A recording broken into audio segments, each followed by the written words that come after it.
नाशिकमध्ये सलग 6 दिवसांपासून पाऊस. अवकाळी पावसामुळे नागरिकांची तारांबळ. काल दिवसाभरामध्ये 21 मिलीमीटर पावसाची नोंद आणि आजही पावसाची हजेरी.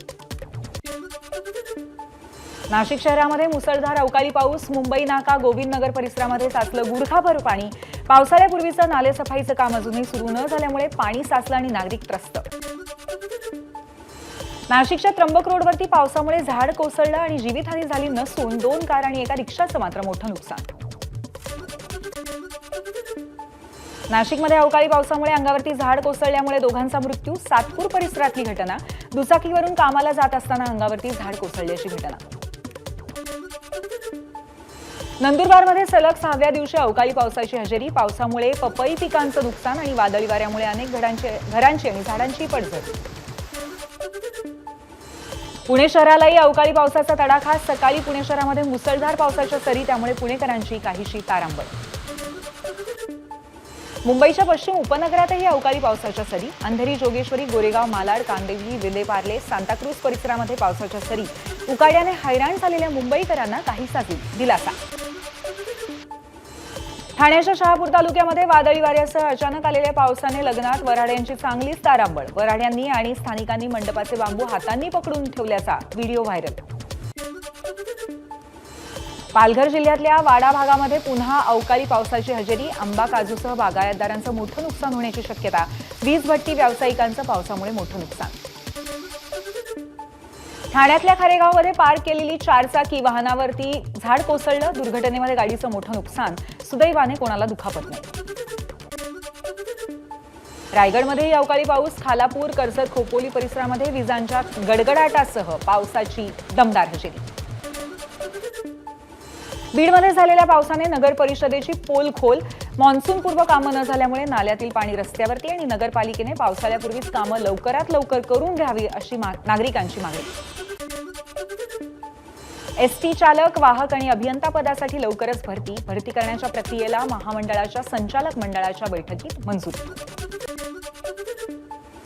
शिवशाही बसचं रूपांतर हिरकणी बसमध्ये केलं जाणार. राज्य परिवहन महामंडळाच्या सदस्यांच्या बैठकीमध्ये निर्णय. पहिल्या टप्प्यामध्ये 7 शिवशाही बसच्या रचनेमध्ये बदल केला जाईल. राज्यभरातल्या तब्बल 41,199 ग्राहकांनी नवीन वीज जोडणी मिळावी म्हणून महावितरणकडे अर्ज केला. पैसेही भरले मात्र वीज जोडणी अद्याप नाही. त्यामुळे ग्राहकांकडनं महावितरणच्या कारभाराबद्दल नाराजी. ऑनलाईन मालमत्ता कर भरण्यासाठी केवायसी पूर्ण करा. विविध सोयी सुविधांचा ऑनलाईन पद्धतीने लाभ घ्या. मुंबई महापालिकेचं आवाहन. आरोग्य विभागामध्ये काम करणारे लाडके भाऊ 7 महिन्यांपासून पगाराच्या प्रतीक्षेत. मुख्यमंत्री युवा कार्य प्रशिक्षण योजनेचा अजूनही पगार झालेला नसल्याची माहिती. राज्यभरातले 34,500 वैद्यकीय अधिकारी आणि कर्मचाऱ्यांचं वेतन थकलं. जानेवारीपासून वेतन मिळालं नसल्यामुळे कर्मचारी आर्थिक संकटात.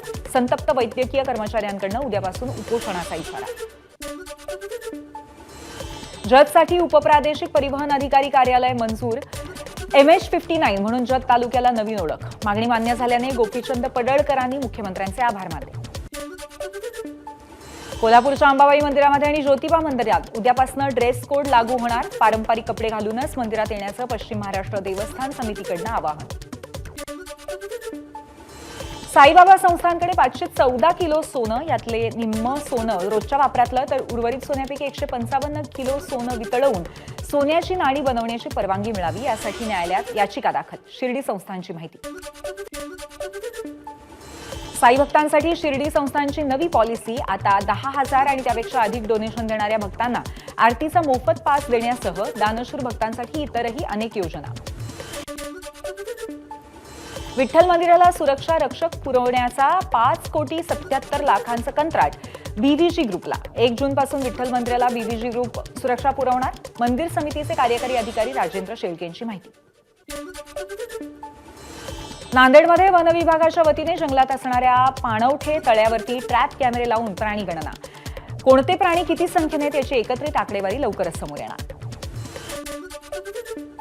डॉक्टर शिरीष वळसंगर आत्महत्या प्रकरणामध्ये मनीषा मुसळे मानेला पुन्हा 2 दिवसांची पोलीस कोठडी.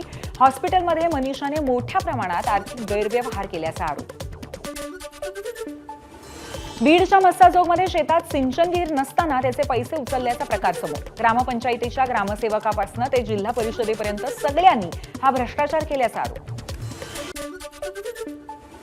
धुळे शहरातल्या 100 फुटी रोडवरती 2 गटात वाद, एकावरती गोळीबार. शाहरुख शाह नामक एक तरुण गंभीर जखमी, गोळीबार करणारा बिलाल नामक फरार. गडचिरोलीमध्ये अवैध रेती तस्करी करणारे 15 ट्रॅक्टर जप्त. कारवाईमुळे अवैध रेती तस्करी करणाऱ्यांचे धाबे दणाणले. मद्दीकुंडाच्या गोदावरी नदी पात्रामध्ये ट्रॅक्टरद्वारे अवैधरित्या रेतीची वाहतूक सुरू होती. एबीपी माझा, उघडा डोळे बघा नीट.